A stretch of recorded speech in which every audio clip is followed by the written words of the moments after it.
All right, we get it rolling on the Krug Show. Round 3 is coming to an end. The Bengals have just taken McKinley Jackson. The Niners have picked in round 3. Welcome to the Pig in a Pickle Krug Show as we come to you during the NFL draft. And round 3 almost concluded. We are 2 days, look like almost 2 complete days in to the NFL draft. We'll talk a lot about it. We want to hear from you in the chat. What did you think of the Niner pick? And we'll get right into it. Dominic Puni is the guard from Kansas who the Niners just drafted. And I like this pick a lot as far as physicality. There were a couple different people that I talked to along the way that really liked Puni as a prospect. And he's just big and physical. He's played left guard. He's played left tackle.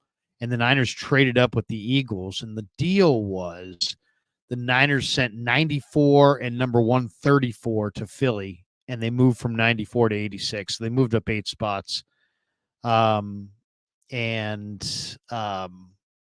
gave pick 134 to do it.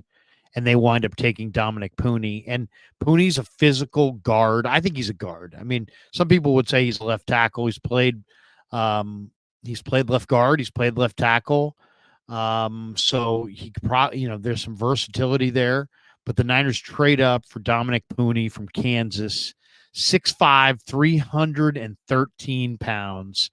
And they take him at 86, and the rebuild of the offensive line has begun.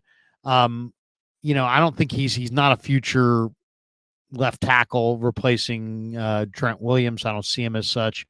But I think he could be a future right tackle and maybe even a guard. He started at Central Missouri. He played left guard, left tackle. He's considered to be kind of really nasty, dominant on combo blocks. He only had 2 penalties all year, so that's good. But yeah, this guy is there's a nastiness to him. Now his dad played. It's a family of athletes. If you read the Puni story, his dad played football at Truman State. Very athletic family. The mom played sports. The brothers played sports. The sisters all played sports. I mean, definitely a very, very athletic family. And if you watch Puni, there's a nastiness to his game that you can see on tape, which is really cool to watch. He definitely plays the game with an attitude. He's the youngest of 4 kids, grew up in outside of St. Louis, basically, St. Charles, Missouri, and went to Francis Howell Centennial High School, played defensive end. That I always love to see. I always love to see offensive linemen who have the defensive line history in their background, and then moved to the varsity as a varsity member, played offensive line. 2-year starter at Kansas after a full career at Central Missouri. So he also played volleyball, played football, and ran track in high school. He was a no-star high school recruit. So he was headed to Iowa State, but went to Central Missouri because he wanted to play with his older brothers. So they were playing at Central Missouri, so he went to Central Missouri. And he's just a mauler in the run game. If you watch him, he's just a total mauler in the run game. You look at this guy, really an exciting player because he's a guy who can play multiple positions, and the guy really did a nice job. Very, very productive. 25 starts. He only, I think, allowed 2 sacks or something like that in 25 career starts at Kansas. So, as I said, comes from an athletic family. And if you watch his film, he's nasty, and that's what the Niners need. They need a nasty run blocker who can pick people off in space. So the guy did have left knee surgery in 2024. It was on his left MCL. But, one of the things they say people love about him, 33-inch arm, 6-year senior, but he's very calm, very steady demeanor. He's a guy who can anchor. His cousin is Buffalo Bills defensive end AJ Espinosa. So, but this is a guy who's, got his degree. He's graduated with his degree. He's a versatile, big, powerful offensive guard. I think he's a better pass protector than a run blocker, but he's nasty in the run game, and he's a little wild. But he's had 27 career starts at left tackle, 13 career starts at left guard, and he's had 3 career starts at right tackle. So, there's a lot to like. I mean, just I like the demeanor, but I like how he's calm, but he's looking to destroy people, and he's versatile. And he's played a couple different spots. He's is a little bit big around the middle, a little bit bigger and heavier than the Niners offensive line prospects usually look. But maybe he can lean out a little bit. And obviously they liked him. And they traded up to get him. There's a lot of people when you watch this guy's film that say, man, this guy really lives to pancake people. And you saw it.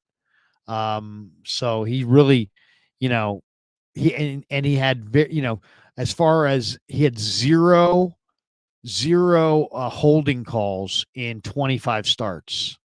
So that's pretty good too. He doesn't do a lot of holding. Only 2 penalties all season in 2023. So he doesn't make a lot of negative plays. He can play a little bit of, left tackle, a little bit of left guard, right guard. So you're talking about a guy that's got some versatility, and the arm, the arm length is not awesome, but it's 33 inches. So it's not 36 inches, but he's got decent arm length. And if you watch his film, he loves contact. He gets out in space on a pull and he hits people. And, for the 49ers, they need to get that offensive line and infuse it with some talent. I mean, that's really it right there. I mean, if you look at the 49ers left to right on this offensive line right now, obviously you got Trent Williams, who's a phenomenal player. Then you have Aaron Banks, Jake Brendel, probably Spencer Burford at right guard, but there's also John Feliciano, and then probably Colton McKivitz at right tackle. Now, where does Puni fit in the mix? I don't know that he does as a starter. I think that, he might be able to battle. He's not going to take Banks's job at left guard. He's not going to take Trent Williams' job at left tackle. I'm not telling anybody anything they don't know. Maybe he could slide in at right guard and be in that competition with Burford for some minutes at right guard or for some time at right guard. Maybe he's good enough to play right tackle. We're going to find out this summer in training camp for sure. But the one thing I do like is that there were a couple different people that were saying Dominic Puni had, plays with nastiness. And to me, that's really the key to great offensive line play. Do you play a little nasty? And he does. He plays nasty. So I really like that about him. I like the fact that he's looking to hit somebody. He's looking to get out in space and pancake somebody. The 49ers really need, when you look at what stands between them and the Super Bowl, Detroit in the NFC, they're adding inside. They just got DJ Reader. They already have Hayden Hutchinson. They're going to add a lot of talent, you would think, on that defensive front. And then, Philadelphia, of course, and Philadelphia's got big Jalen Carter inside.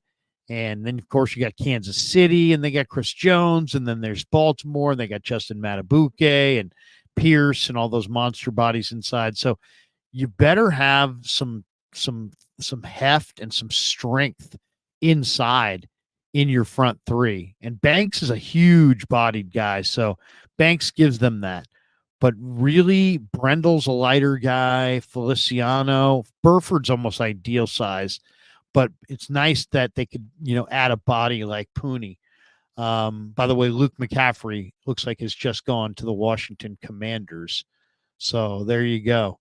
There will be no dual McCaffreys on the 49er team.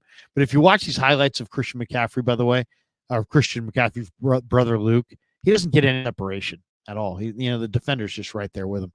But what I really love about Puni is just the unbelievable physicality and the fact that he's going to bring the Niners some attitude on that front line.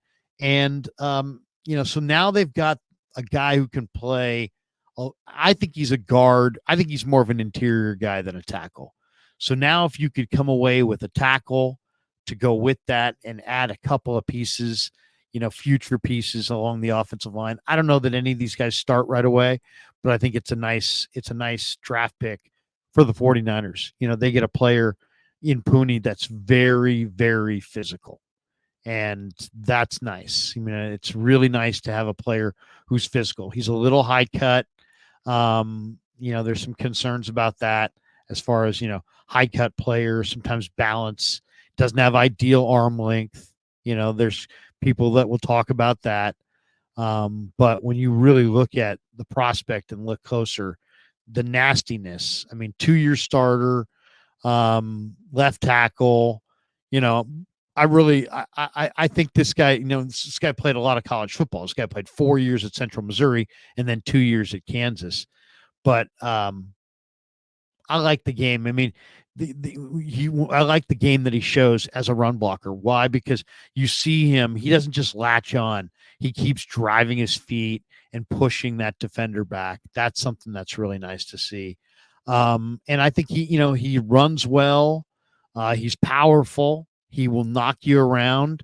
He'll find that guy on the second level. I mean, I don't know if he can play tackle.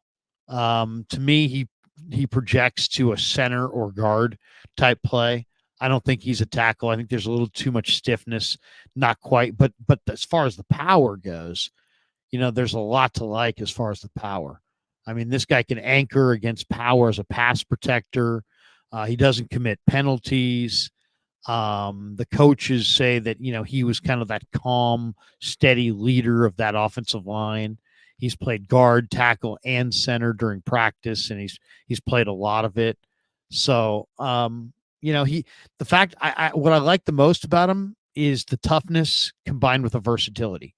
So you got toughness and you got versatility. You got a guy who can play all 5 spots. I also like the fact that, this guy kind of bet on himself. He transferred up to the FBS level, and then he stood up and answered the challenge and was damn good at Kansas. I mean, some of these guys that go from the FCS level want to stay there and they don't want to challenge themselves as grad students. This guy said, no, I want to go play in the Big 12 for the Kansas Jayhawks, and he challenged himself. He upped his level of play, and he played really well. Now he comes into the league at 24, but with a ton of experience. And for the 49ers, they have a player that's probably ready to play right now, can play all 5 spots, has some nastiness to him, has some athleticism to him. As I said, I don't think he's a left tackle. I'm not even sure that he's ever going to be a right tackle. He might not be a tackle at all. He might just be a guard, but he might be a nasty guard that can play right guard for the next 10 years. So overall, I like it. I really liked his tape because there was like this violence and this anger about which he seeks out his blocks. But some of it's out of control. You can see he gets rolling in the run game. He gets out of control at times. He's a little top heavy, but man, I love the nastiness and I love the versatility. If you're going to have a guy, think about it this way. If you're going to introduce a young offensive lineman to your team, you want him to be, I think, kind of a nasty run blocker, which I think this guy is. And you also want him to be versatile and athletic. And this guy can handle his own as a pass protector, and he's versatile enough to play all 5 spots. So I kind of like the pick. We'll see what he looks like this summer in training camp with the 49ers. But overall, I would say positive selection. All right, we bring in Kev now for some chats. Kev, what do you think? Give us your rundown on Dominic Puni. What'd you think? Solid pick. I'm not going to judge it too quick. I think you're not loving him. No, I think he's a good player.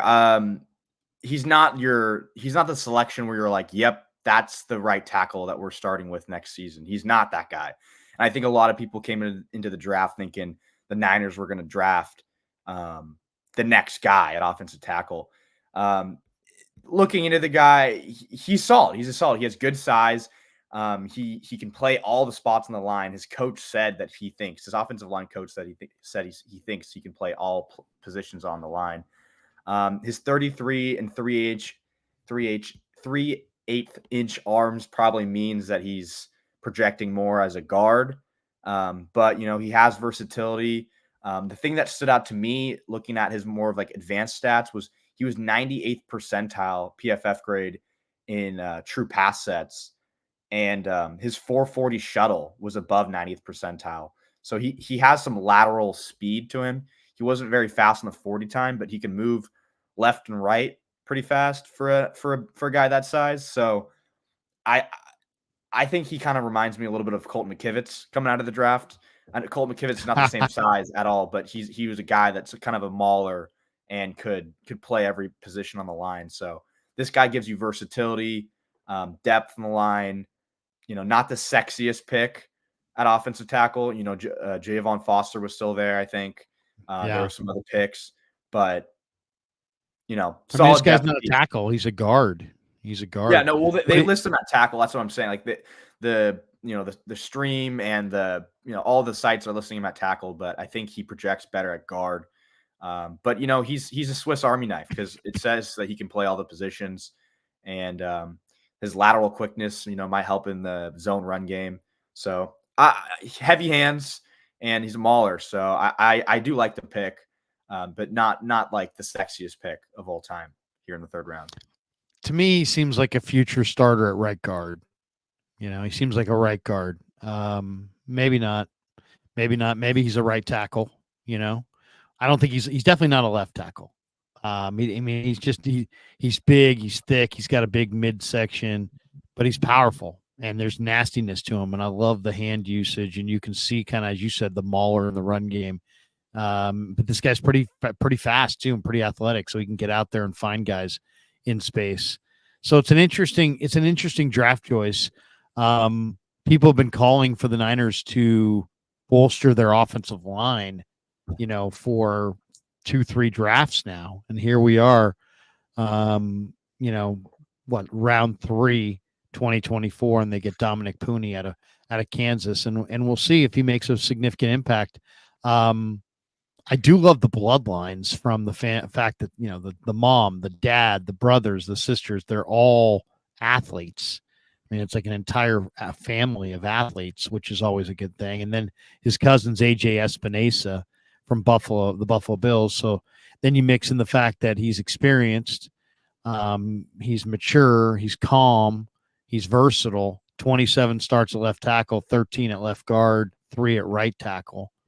So he's moved to both sides. Big, powerful offensive guard who, they say is a better pass protector than run blocker. But to me, he seems like he's got potential to be a real mauler in the run game. So, and I also like the fact that, only committed 2 penalties in all of 2023. So that's really good. Yeah. And I think 2 years ago, he was playing left guard, moved to left tackle last season, played significantly better last season than he did the season before. So, it could be a trajectory pick. They might see something in his game that's been improving. So, there's definitely some good about this pick. Yeah. Whose draft do you like so far? I thought it was interesting seeing the Eagles go back to back on the DBs, Cooper DeJean and Quignon now on the Eagles. Yes, that's something that they desperately needed improvement in their secondary. Their secondary, if you remember, was one of the targets that we were talking about in that Week 11 matchup with the Niners last season. And I also really liked the Steelers draft. They got Fatanu, and then they went back and got Zach Frazier and Fatanu. Oh my God, the Steelers! I mean, that they're building a dominant interior offensive line. So Steelers, wow, that's a team to watch for sure. What was the Rams total haul? The Rams got Braden Fisk, and they had Jared Verse, and those are 2 really good Braden Fisk, Jared Verse, and Blake Corum, didn't they? Yeah, I think you're right. Let me check. Now the Rams, that's a great freaking draft there. Yeah, they got Blake Corum. Blake Corum, Jared Verse, and Braden Fisk. Man, the Rams are coming. The Rams are coming. Look at the Rams' weapons right now. Tutu Atwell, Pukah, Cooper, and now you've had Blake Corum to Kyron Williams. Oh my gosh. And then the Steelers in the 3rd round went Roman Wilson, wide receiver from Michigan. Good receiver. And then they went Peyton Wilson towards the end, who's a great linebacker. So I like the Steelers draft a lot. I really like the Rams draft because I thought Jared Verse was a beast. And if Braden Fisk truly is what people say he is, I'm not the biggest fan of Braden Fisk, but I know a lot of people are. So it gives me hope that he probably will be a good player. He's a little bit of a workout warrior, but I mean, they're beefing up their defensive line. Yeah, no question about it. Some of these teams had a lot of picks too. My goodness. What'd you think of Cleveland? Zach Sinter. I like Zach Sinter. What else did they do besides that? Cleveland's got Michael Hall. Yeah, they got Michael Hall. That's what that was. Michael Hall and Zinter. They get maybe the best Buckeye. They get the best Buckeye D lineman. Then they get maybe the best Wolverine O lineman. That's pretty. They didn't have a first round pick though, because they lost that in the. What did Washington finally wind up with? They wound up with they have Jaden Daniels, of course. Right. And then, wrong page. Then they went Johnny Newton. Yeah. And then they went Mike Sammerstrill, who I really like. Yeah, Mikey Sammerstrill, who's a terrific nickel corner. Yeah, I was highlighting him earlier in the draft process. He's a converted wide receiver. He's only been playing corner for 1 or 2 seasons. Or I think he might have been converted in the middle of last season. And he had the interception that clinched the national championship. Yeah, and he's a terrific player. He's an athlete, and I heard Nick Saban talking about him on the stream, and he was like, "Let me tell you, there's guys I love, and there's guys I love." He's like, and Mike Saberstrill is a guy I love. And then they also got Ben Sinnott. They traded up to get Ben Sinnott. Yeah, who's a super athletic tight end out of K-State. Yeah, they had a really good draft. They got Brandon Coleman, who's an offensive guard from TCU. Yeah. And that was gigantic pretty much body. Oh, and then they got Luke McCaffrey. So yeah. So Washington's the Commanders are coming. How about Detroit? What did Detroit do? They're kind of a monster in the making. What's their draft look like so far? They went I think they went DB. They went Terrion Arnold, first round cornerback, Alabama. Some were saying he was the best corner in the class. He's a little slow. Corner. He ran a 4.5. That's what they needed. He ran a 4.5. But a terrific cover guy. And then they went Ennis Rakestraw from Missouri. Corner. Yeah, so they got 2 good corners. So that they're addressing their needs. And then they went. Did they not have a pick in the 3rd round? They might not have had a pick in the 3rd round. Okay. So they went I thought Green Bay was having a bad draft. I don't know what else they did. After, they reached on Jordan Morgan. Don't like that pick at all. What did they get after Morgan? I mean, Jordan, like I've said, Jordan Morgan might be a really good guard. So if they're going for a guard there, that's one thing. But I don't really necessarily think he's 32.5-inch arms. It's like 1th percentile. That's just the lowest of the low. Then they went Edgerrin Cooper, linebacker. Oh, that's a good pick. That's a great pick. And then 3rd round, they went Marshawn Lloyd, running back, USC. Not bad. And then they went Tyron Hopper, Missouri linebacker. Who's pretty fast, no question. And he replaces Devondre Campbell. What about Dallas? Dallas went for AJ Guyton. I thought that was a terrible pick. They went for Tyler Guyton, which was Tyler Guyton, yeah. That was like I just saw what's the owner's name? I'm forgetting. Jerry Jones. I saw Jerry Jones just clapping after Tyler Guyton, and I'm like, I don't know if that's a good pick. And then they went Marshawn Keeland, who's a edge from West Virginia. I think he's stiff too. I saw his film and I just thought, big and strong, but very stiff. Very stiff. Yeah. I saw the same thing. He was high on the board for a lot of people, specifically Brugler, and I was just like, I don't really see it. And then he went go ahead. Cooper Beebe. Oh, he's good. He's physical guard. Definitely big physical guard. And then they Dallas got him. And then Dallas. And then they also went Marist Liafu. Lafala? From Dame. Notre Dame. Notre Dame linebacker, undersized, but he can run. That's interesting. That was the pick right after the 49er pick. I don't know about that Notre Dame kid. I watched him. I don't know if he's a every down guy, if he's a special teamer. I mean, he's active. There's no question. He's an undersized backer. That's going to be interesting. Raiders. They went with the big Raiders tight end from Brock Georgia. Bowers.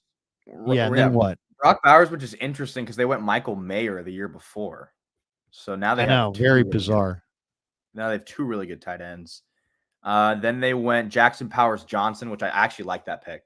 Yeah, huge center. He's a really good center. I loved watching his tape. Because they're in the Pac-12, they go against some not great teams, and he'll just run people back 20 yards. Which is it's crazy to watch. Yeah. And then they went Delmar Glaze, Maryland, offensive tackle. So, yeah, interesting draft. Seattle. What was Seattle's haul? I know they started with Murphy. Yeah, Byron Murphy, who is kind of an undersized defensive tackle. Super great pass rusher. Yeah, pretty good. Best. Some are saying the best defensive lineman in the class, or D tackle in the class. That was first round. Second round, they went. Did they have a pick in the second round? Am I blanking here? Or do they not have a pick in the second round? They might have traded it. I'm not sure. I'm not seeing Seahawks second round. They went Christian Haynes, UConn offensive guard. Yeah, third that's round. A good one too. And so that's all I see. Bolstering inside. Yeah, let me just double check. Yeah, I don't see Seahawks in the second round. Might have traded out.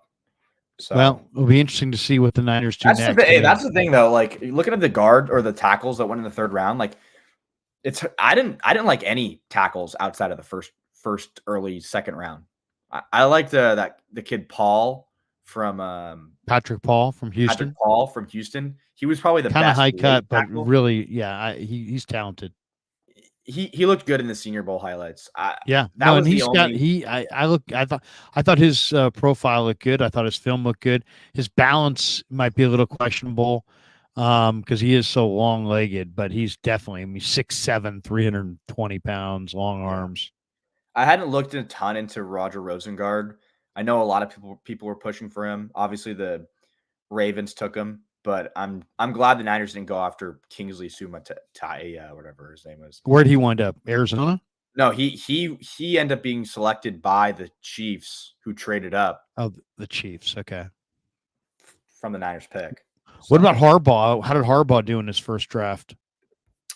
Harbaugh. I know he started with Joe Alt. He got McConkey today. Yeah, I saw that. That's interesting. He got McConkey. And then they went offensive tackle. They went Joe Alt first round. So, big, tall, 6'9". I mean, he just looks so tall on film. It's crazy. It looks odd. He's like his when he's in his like stance, he's like a foot taller than everyone. But I mean, the second round.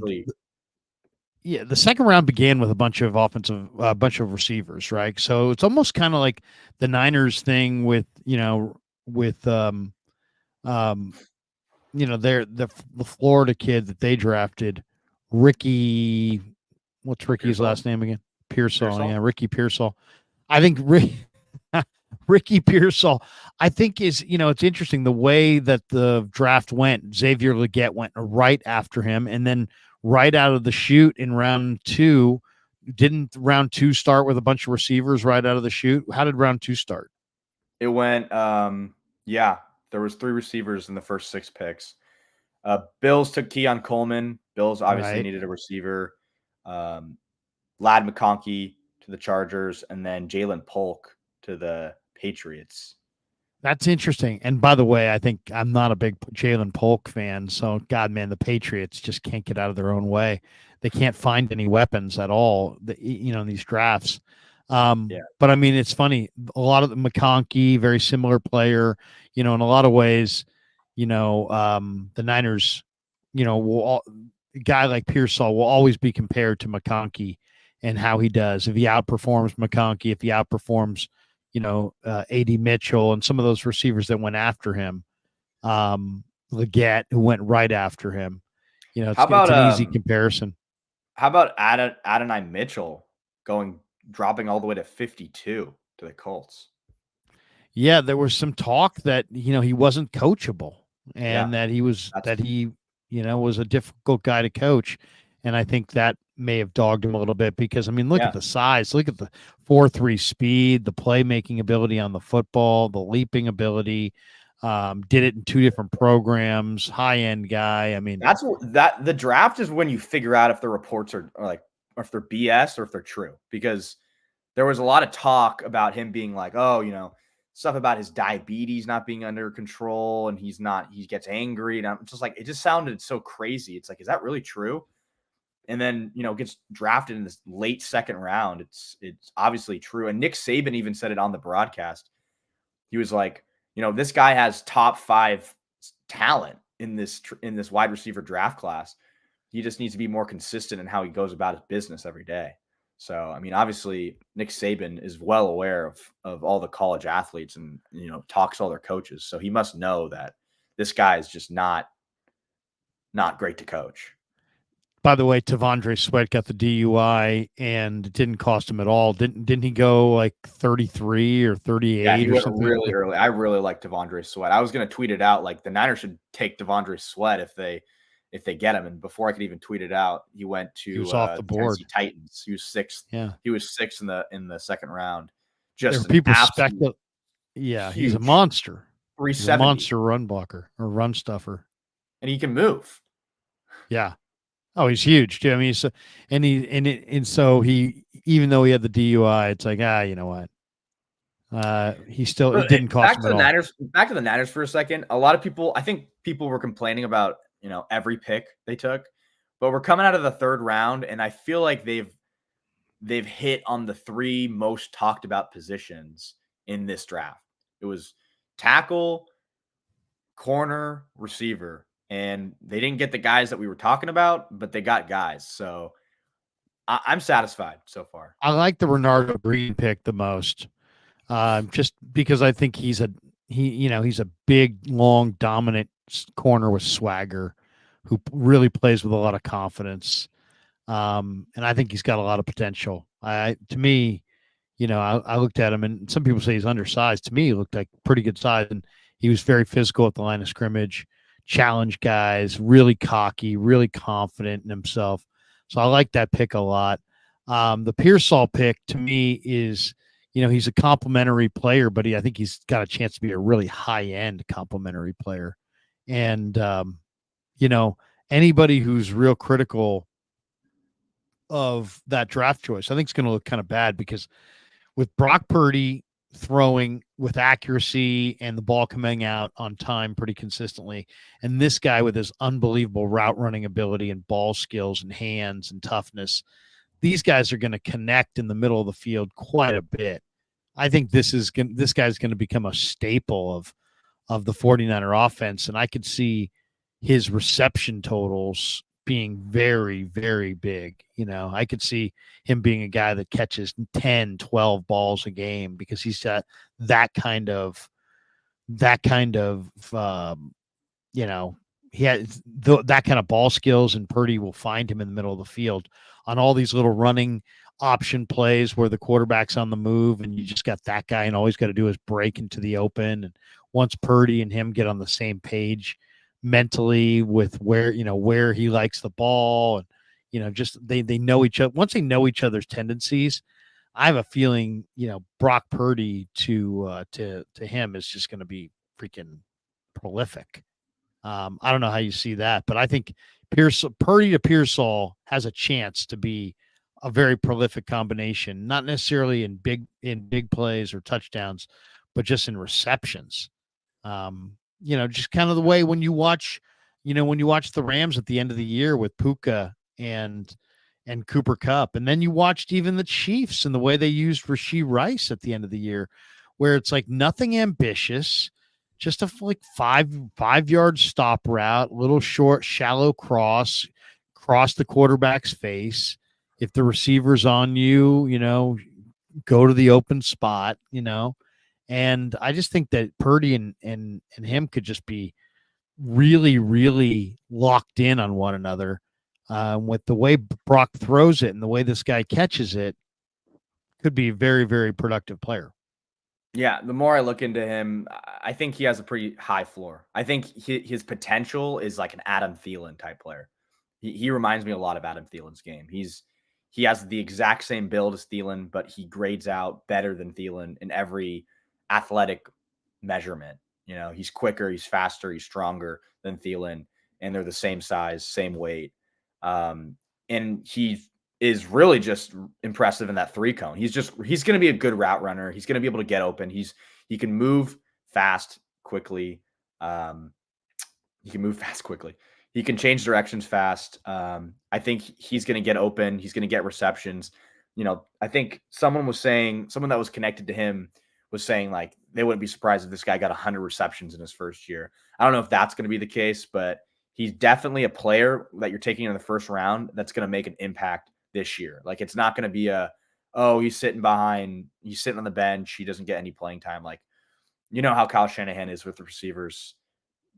If you're going to play, you got to know what you're doing. And I think this guy is going to come in and be able to contribute.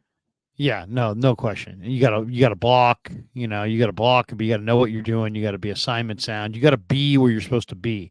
There's a refinement and there's an exactness to the pro game that, you gotta run this pattern at 11 yards and you gotta make your cut. And Brock's gotta know where you're gonna be, and you can't freelance. And so one thing I'll add is I don't think he gets enough credit. I don't think he gets enough credit for his ability to run with the ball in his hands. I think people see the frame and just assume he's possession and down with it. He can pick a hole and run. Like they did end arounds with him at Florida. Like he's good with the ball in his hands. He can run with the ball in his hands. So I think that's definitely something that the Niners, valued. Well, and also, these guys that have these polished skill sets, usually there's a story. In this one, there's a story. I mean, the dad played football and got his son going at an early age and really drilled him. And there was, so, I mean, that's why he's so advanced. Like if you watch Pearsall, I mean, he's really advanced as far as his route running and understanding, the how to change, vary his tempo and getting no wasted steps, getting in and out of the break. And I mean, he's very, very polished football player. So you don't see that as a rookie. So in some ways, I think that he would be like, if I was doing a list of guys who you could plug and play, him and McConkey are two guys that I think are absolutely plug and play kinds of guys, because there's a precision to their route running that's really high level. That's more like, wide receiver 2.0, which is what you see in the NFL, not necessarily coming out of college. So the one thing I think he could help right away. The one thing that's going to hang over my head until, this upcoming season is the fact that they took him before McConkey. That's the one thing that's going to bother me. It's just because if you want a guy that's going to play in your slot and he's going to run routes efficiently and he's fast and he's quick and he's tough, McConkey was on the board and you went Pearsall. So they're going to be compared because they're kind of similar in that way. And, we were talking about this. McConkey's the faster guy. Pearsall's the better route runner. Yeah. But if you watch McConkey, he snaps his routes really, really tight. And we were both kind of going, he was going up our draft boards as the draft was approaching. I was beginning to fall in love with McConkey. Yeah. The more you watch, the more you like. So I'm interested to see what McConkey looks like in LA, but those two guys are going to. He's a Charger, right? Maybe the Niners will be right because back in 2020 it was Ayuk and N'Keal Harry, the two guys from ASU, and some of us wanted N'Keal Harry and some of us wanted Ayuk, but the Niners got it right. Those guys are completely different receivers, but you know what I'm saying. Oh, N'Keal Harry, yeah, N'Keal Harry had concussion problems and he never really settled in. It's funny, too. I was listening to Louis Riddick, and he said exactly my exact thoughts of what I see when I was watching Xavier Legette, He's like, I see kind of a poor man's AJ Brown, and it's like, yeah, I mean, he really does remind me an awful lot of AJ Brown, and he went with the very next pick, and if he becomes AJ Brown, man, Pearsall would have to be a hell of a slot receiver to be better. You know what I mean? If AJ Brown, if Leggett really is an AJ Brown clone and has an AJ Brown type career, man, I think that's gonna look kind of bad. Well, let's wrap up this stream here by going through the best available, and then there may or may not be a bonus stream later tonight. We don't know yet. It's unconfirmed bonus stream later tonight. We'll let you guys know. But the board. Let's look at the board. Let's go best TJ, available. Top players on the board right now: TJ Tampa, Cedric Gray, Jaden Hicks, Jatavion Sanders, Cade Stover, Troy Franklin, Brandon Dorless, Brendan Rice, Cam Hart, Austin Booker. So those are your top guys on the board right now. Let's see. Say that group again. Let's go through that group. Go TJ Tampa, who's a tall corner. TJ Tampa, definitely a big corner, but now that you got Renardo Green, probably don't need TJ Tampa. Okay. You got Cedric Gray still on the board. Cedric Gray, to me, is an absolute monster linebacker, one of the safest picks in the draft. He's scheme versatile. He's just an inside backer who's a tackling machine, and he runs like the wind. Yeah, I love Cedric Gray. Peyton Wilson's still there, right? Isn't Peyton Wilson from NC State? No, he went. No, he went to the Steelers. He went to the Steelers. Oh my God, the Steelers are having a hell of a draft. Brendan Rice is still there for the Brendan Rice fans. Brendan Rice is interesting. But if you're going to keep Ayuk and Debo, do you have any more wide receiver spots available, really? Maybe one. I mean, where do you think the Niners go next? Offensive line again?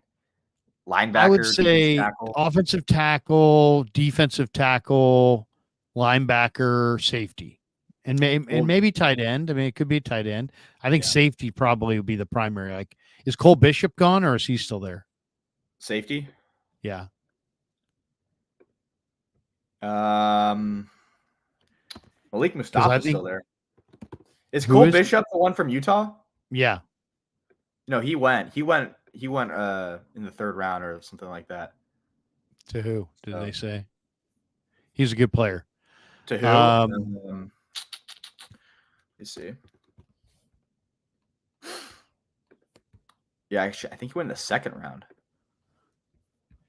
Bishop. I mean, I'll tell you, to me, some of the best guys is Mohamed Kamara still on the board, or has he been? Cole Bishop went to the Bills.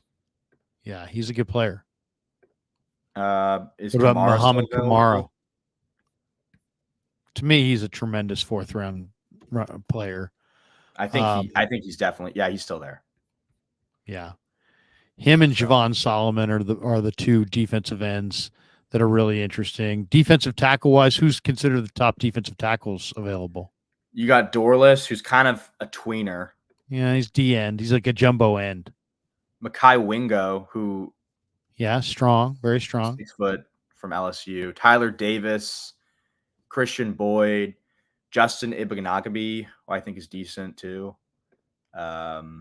Leonard Taylor, Marcus Harris, Jordan Jefferson. I like Marcus Harris from Auburn. Fabian Levet, Jaden Crumdy. Crumdy, from Starkville, from Mississippi State. Like him quite a bit. So that's maybe get one of those two guys. They're still Javon Foster still on the board. Who's that? Javon Foster. Who are the top tackles? Christian Jones. Love Christian Jones from Texas. Yeah. Javon Foster. Tylen Grable. Yeah, good athlete. Walker Rouse. Walter Rouse, I like a lot from Oklahoma. Yes. Yeah. Frank Crum, Nathan Thomas, Ethan Driscoll. So Garrett Greenfield? No, he's not. He must have gone. Really?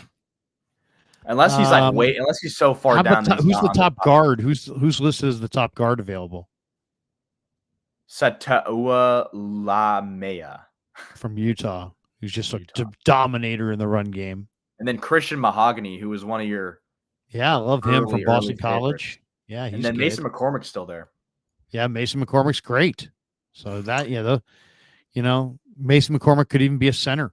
Layden Robinson's there from Texas from A&M. Yeah, he's a big boy bruiser. Dylan McMahon, Julian Pearl, yeah, A.T. Leviston. So okay, some decent offensive linemen still there. Wide receivers. Who are the top wide receivers listed? Someone said, I saw this. Kevin, which offensive lineman would you consider a sexy pick? I was more referring to the fact that people thought they were going to take a tackle in the first round. So the sexy tackles. That would be Amarius Mims. Yeah, Amarius Mims. I mean, after looking back, I mean, hindsight's 2020. All the guys that we were talking about for the last few months went in the top 20. Yeah. So it wasn't like that's the way tackles. That's the thing. If you want to get a top tackle, you got to get them in the top 20 typically. Otherwise, you got to get guys that you need to be coached up or developed a little bit. I think Javon Foster is a steal right now. I mean, I think he's a tremendous prospect. That's where I would go next, probably. What was the other position I was going to ask you about? Wide receiver. Who are the top wide receivers? Troy Franklin's still on the board. That's amazing. Yeah. He's tall. He's tall and a little bit slower. He's like a 4.55 guy, I think. But plays fast. He was very productive at Oregon. Very productive. So that is really shocking. Who else is on the board there? Brendan Rice, Javon Baker. Yeah, they're both good. Devontae Walker. He's big and strong and fast. Yeah, he has hands issues though. Yeah. But I mean, he's still, you're talking about a pretty blue chip, big, fast guy. There's a lot of good receivers on the board. Malik Washington is the guy that I would want right now. I mean, Johnny Wilson, who I wouldn't. Johnny Wilson, is he a receiver? Is he a tight end? Is he a movement tight end? People only say he's a tight end because he's big, but he plays like a wide receiver. You know what I mean? I know. But I'm just saying he might want to use him as tight end. He can actually move a little bit, but Bub Means from Pittsburgh, Jamari Thrash, Anthony Gold, Oregon State, Jacob Cowing, Cornelius Johnson. Cowing is really good from Arizona. Started at UTEP. I like Cowing too. He's just really short. I mean, he's short, but he's fast. He's really fast. I really love is the linebacker from UTEP, Tyrese Knight, who had the best 10-yard split of anybody. He's amazing, and I think he's still on the board. Fourth round guy. Tyrese Knight, UTEP linebacker. Oh, okay. But just to finish off the wide receivers, there's Taj Washington, who I don't really like. Aeneas Smith, who some people really like. I love Aeneas Smith from A&M. He's a tremendous player. Star return guy. Great run after the catch guy. Running back, wide receiver, return guy. Aeneas is special, man. Yeah. So those are the top guys on the board. So interesting.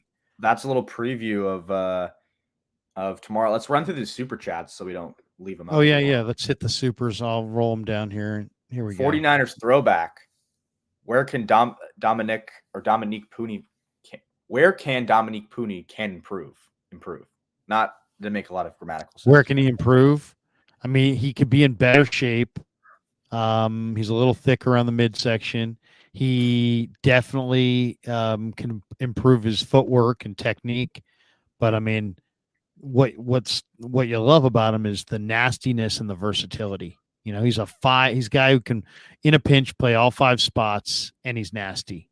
And that nastiness is a key element of offensive line play, in my opinion. Yeah, he needs to work on his pad level. He's a little high strung sometimes. Yeah, and getting out of control in the run game. And when he gets to that second level, he sometimes loses control and doesn't pick off his target. He's got to play. He's calm and he plays the game calm, but he plays the game fast on the second level. And he's got to connect at the next level and hit those blocks. Any chance SF goes wide receiver again and gets Rice or no? I think there's a chance, but only if the only thing is you've got Debo, you've got, right now, Ayuk, Debo, Jawan Jennings, and then those three guys. Then you still have Conley, you got Gray, you got Ronnie Bell, and now you just drafted Pearsall. I mean, that right there is 7, and it's like you're probably going to keep 5. So you don't really have a lot of wide receiver spots available unless somebody's moving. If you're going to trade somebody, maybe it makes sense. We got this last one. Pissed we didn't get Luke McCaffrey. Rice then? Yeah, the only thing I'll say about Luke McCaffrey is that he may have run a faster 40 time than Christian, but when you put on the film and you watched it, to me, there wasn't enough separation there to like justify a day 2 pick. I mean, I looked at him extensively because I was thinking, okay, where's he going to go? And I saw a 3rd round, 4th round, 5th round, and then this last, mock draft coming into the week, I saw people listed him at like late 6th, like early 7th, and I thought, based on his name, he should go in the 3rd or 4th round. But based on his film, in my opinion, he should have gone in like the 6th round. And I just didn't see a lot of separation there that said special pro player. Now, you got to give him credit in that he did go all conference in his first year transitioning from quarterback to wide receiver. So how many guys can do that? But there wasn't a lot of separation. There wasn't a lot of dynamic play. Rice's kid is a more refined player. He's, he really looks like he's a veteran wide receiver. He also doesn't have major explosion. And I don't know that I could see them going for either of them. Well, obviously they're not going for McCaffrey. He's off the board, but I don't see them going for Rice's kid. I could see Gore's kid and Owen's kid in camp, but I don't know about McCaffrey. You take McCaffrey's name. If you take his name off, I don't think I would ever suggest drafting him in the 3rd round. I took him in my mock draft, the one mock draft that I did, and I took him in the late 4th round, and I thought that was kind of a reach. Just because, like you said, when you watch him, he's not like the most impressive guy. I think his best trait is similar to it's similar to Pearsall, which is like if he gets his hands on the ball, he's going to come down with it. He's tough in that sense, but not nearly as refined. Was pushing for him to be a Niner, but late 3rd round day 2 pick is it's kind of a stretch. I think the one interesting thing is that he ends up in Washington with Peters. So he has a little bit of a 49ers connection. Yeah. Yeah. And all that talk about maybe Washington adding a 49er receiver. Instead, they wind up with Luke McCaffrey. It's going to be interesting. Tomorrow's going to be interesting. Day 3 of the draft is when, it's make or break. And let's be honest, the Niners have had significant wins in the undrafted market as well. So it's not just, who they draft in rounds 4 through 7 tomorrow. It's who they sign in those 5 or 6 hours right after round 7. You may draft 8, 9 guys, but you may sign another 10 to 12 guys. And nobody remembers if you were a 1st round pick or an undrafted free agent. If you can play, you can play, and guys fall through the cracks for any number of reasons, that perceived slights and that kind of thing. And you never know, Raheem Mostert, undrafted free agent. Kevin Givens, undrafted free agent. You think of Azeez Al-Shaair, what a great player he was, undrafted free agent. Jeff Wilson, undrafted free agent. So there's a lot of great players. Keaton Mitchell last year with the Ravens, who looked like he was going to take over down the stretch as their number 1 running back, undrafted free agent. So if you got a good eye for it, and there's some organizations that do, you can really look good on the back end of the NFL draft by who you sign as undrafted free agents. All right, that's going to do it for us. Thanks to Pig and a Pickle for being the title sponsor of the Krug Show. Thanks to Underdog Fantasy as well. Check the link in the description. Use that promo code Krug, and they'll match you up to your first $100. Thanks to Marin Autoglass, marinautoglass.com. Check them out on the web. And thanks to all of you guys, and thanks for the super chats. Tomorrow morning, we're back at this, and we're going to start bright and early, 7:30 West Coast. So that's early. I mean, that's really early for me. But 7:30 West Coast, me and the coach will be in the house, and we'll go from 7:30 to 9 o'clock, the beginning of day 3 and round 4 of the NFL draft. So look for that tomorrow morning, 7:30 West Coast, 10:30 East Coast. The return of the coach. He's been off the last couple of weeks. So we'll talk some ball with him and see what he thinks of the Niners picks and of the draft thus far and what the Niners need on day 3. That all coming up tomorrow. Until then, have a great night, everybody. Kev, what do you got planned? You going out with the boys? Get some big night of drinking, date night. What do you study night? When your night ends, my night starts. So when your night ends, I start. I'm in the lab now. I'm cooking up the clips. I'm going social media. I got a lot of things to do now. Look at you. You're a wonderful, wonderful human being. The draft is hellish for me. That's right. It's the grind. Check out the IG. Everyone check out the Instagram, the TikTok. Our Instagram short on Ricky Pearsall is coming up on 1 million views right now. Wow. You're like Bill Belichick. No days off. No days off. No days off. D-Shot says 6 foot bong rips for Kev. No. I don't know. Don't let mom see that. Hey, have a great night, everybody. See you in the morning with the coach. Peace. Yeah, never met a man I've been scared of. Careful. You